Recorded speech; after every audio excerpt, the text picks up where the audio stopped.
I am ready. Serbisyong totoo ng GMA News. Nako mga kapuso, wag naman sana ay mag-uundas pa man din, may bagong bagyo na nasa loob na po ng tinatawag na Philippine Area of Responsibility. Ang pangalan ng bagyo, Vinta. At dahil dyan, nagtaas na po ng pag-asa ng tinatawag na storm signal o babala ng bagyo sa ilang lugar, lalo na dyan sa Hilaga o Northern Luzon. Makibalita tayo mula sa ating resident meteorologist. Ang ating ekspertong totoo, ayan na po siya, si Ginoong Nathaniel Cruz. Mang Tani. Yes, Mike, tinutumbok ngayon ng bagyong Vinta ang lugar ng Isabela Aurora sa Northern Luzon.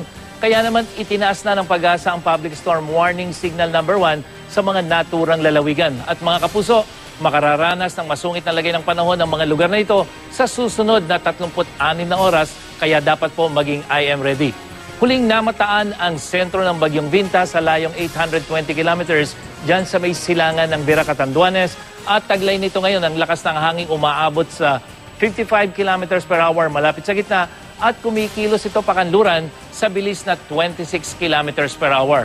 At sa taya ng pag-asa, posible pong maglandfall sa Northern Luzon ang bagyong Vinta at yan ay sa araw ng Huwebes. Mang Tani, itong malaking tarong ng mga Pilipino, magiging maulan ba ang undas dahil sa bagyong Vinta na yan, Mang Tani? Mike, kung titingnan natin itong wind map ng Weather Central na kung saan yung sentro ng bagyo ay makikita natin ito ay araw na ng Biyernes, November 1, nakalagpas na yan ng Luzon. Pero bago mag-undas, araw ng Huwebes, uulanin itong Cagayan Valley. Yan ay kung saan tumatawid yung bagyong Vinta. At paglagpas niyan, araw ng Biyernes, undas, ang makakaranas ng mga pagulan ay itong Ilocos Region kasama yung Cordillera at ibang bahagi ng Central Luzon kasama yung Zambales, Bataan area. Pero dito sa Metro Manila, ibang bahagi ng Southern Luzon hanggang dyan sa may Visayas at Mindanao, makakaranas na lamang ng mahinang pagulan at hindi na masyado yung epekto nitong bagyong si Vinta.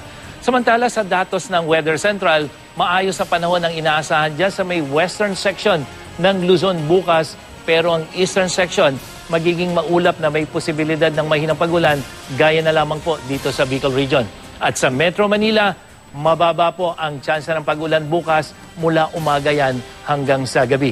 At sa Visayas, mahihinang pagulan lang inaasahan, lalong-lalo na dito sa may eastern at central sections, habang mas maayos sa panahon naman ng maranasan dyan sa kanlurang bahagi nito, gaya na lamang po dyan sa may Bacolod, Iloilo at dito sa may Aklan sa Kalibo at Rojas.